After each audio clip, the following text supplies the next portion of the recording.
Talk to me about the case of, as you say, he's now 18, but you're holding what was a 17-year-old on adult charges for gun trafficking. How does a 17-year-old get into the gun business? Well, we have investigated these cases throughout the last few months, and what we've seen is there are a number of gun trafficking organizations that are going on. The one you mentioned was an individual who was running a major gun operation that bought around 44 guns, and only a few of them have been recovered. Wow. So how is he running at 17 an organization? Is he buying the guns? Is he directing people to buy the guns? Is he selling the guns? What's he actually doing? Right. So, what we've seen in a lot of these operations is the individual was directing people to go get certain guns, people that could legally buy guns. That's a straw purchase. Then he would get the guns and he would sell them. And he was selling them to whomever had the money, and he's selling them to criminals, people that could not own guns. He's selling them to juveniles that could not own guns.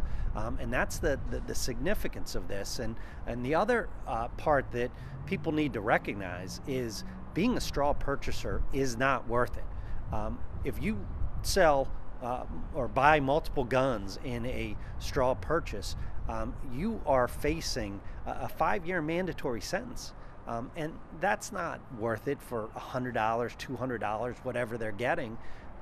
And from a common sense standpoint, they should know that they are arming criminals by doing that. Does his age in some way speak to the money that's in this business, or how pervasive illegal gun trafficking is? Well, I think we've seen a lot of gun trafficking going on and identified in the time during this pandemic. And there's people that are out there who are trying to get guns and make money off of them, and they are putting them into the hands of criminals. You have done a whole load of prosecutions, and when you look at the residents of these places, of these people, a lot of them live in Montgomery County. Why is the county a place where you're seeing so much in the way of gun trafficking? Well, we prioritize this because of the loss of life that is going on, and we're trying to figure out how we can prevent the loss of life. So, a lot of these investigations that we've done have Montgomery County ties, although, some are, Philadelphia residents that are coming and buying guns here, buying guns in different places. We had one organization that a 21-year-old, bought I think 36 guns and traveled 1,800 miles to 7 counties to buy the guns. So, we're seeing this on a regional basis, but we are prioritizing these investigations. And what I can tell you is that we have a violent crime unit in our county detective bureau that is working with local, state, and federal agencies to root out those people that are involved in these organizations. We have a gun unit of prosecutors run by a former Philly homicide prosecutor that is targeting these type of cases, because we know that these are significant drivers of crime because people use guns in violent crimes. So you'd argue that the Montgomery County hook is that you're hunting them out here. You're looking for gun traffickers in this county. We are looking for gun traffickers, and we are holding them accountable. It is important on a lot of different levels because that's what we're seeing in terms of loss of life, and this is a way to prevent it. You've arrested a lot of people. You've tracked a lot of guns, but a lot of these guns are left on the street. Yeah. Where are they? What are they being done? One of the things that we have seen in these investigations is multiple guns being purchased and only a small percentage of them being recovered. And that's because they're out on the streets being used in other crimes. We had one last night turn up in a domestic violence incident. So we are looking for these guns, and we expect that a judge is going to hold people accountable for the crimes that happen with these guns. So I guess for you, the tragic part here is when you find the guns, they're often used in another crime. Unfortunately, we're seeing that too often, that these guns are put in the hands of criminals. Why? Because they're using them in other crimes, and they are violent crimes, and we need to make sure that we're doing everything we can to get these guns off the streets. Speak to me about reform. I mean, you've done these cases. You've got high profile around them. What needs to happen? Yeah, I think there's got to be a number of things that need to happen to correct this. Law enforcement and working together to make sure that we're doing everything we can to get these guns off of the street. The gun stores, they need to do more in identifying red flags, people that are purchasing multiple guns, the same gun, people that are coming in to stores with an individual who is pointing out a gun and then someone buys it.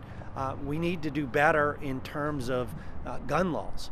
There are ghost guns that are being sold, guns that some places and some states have made illegal. We need to do that in Pennsylvania. We need to make some reforms in legislation so that it makes it more difficult for people to buy guns and put them out into illegal crimes. And I also say to you, Jeff, you know, I've talked to a lot of legitimate gun owners, and they're really bothered by this because this gives them a bad name. When these guns are going out there and being sold and used in different crimes, they want reforms too. Let me ask you a little about the gun stores. Gun owners can witness all of this. Some guy pointing out a gun to a gal, and there's no obligation they stop it. They're not breaking the law if they sell to that person. They're not, but there's a moral obligation here. People need to do more to be able to stop this. People need to get on the EROS system, which electronically records these, so that we can do what we've done in the fight against opioid sales.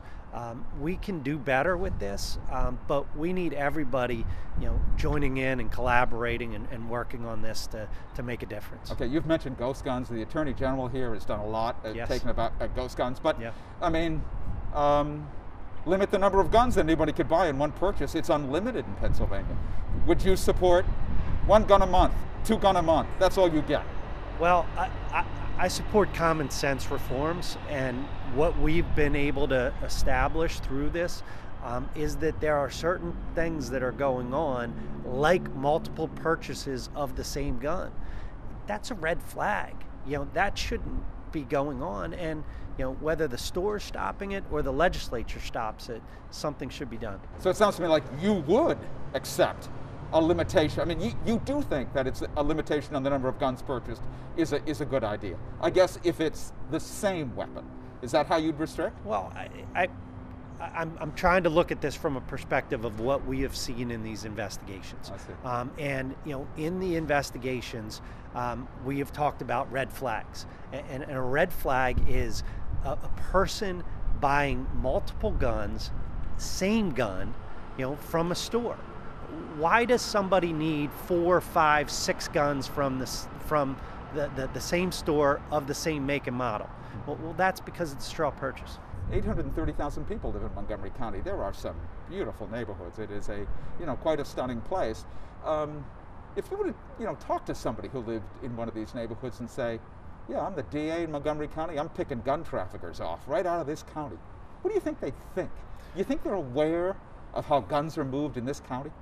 Well, I think people are aware of the violence that comes from illegal guns, and there is no neighborhood that is safe from this, and we care about public safety, and we're going to do everything we can to continue to make Montgomery County as safe as it can be, a safe place to raise children, and we don't want people to have to hide in their houses, because they're worried about crime or they're worried about gunshots being fired. And when these guns are purchased and put on the street, they're likely, obviously, to end up in crimes that can occur both in this county and in Philadelphia. I mean, that's in some way, that's the flow of weapons. The violence we're seeing often comes from just this practice.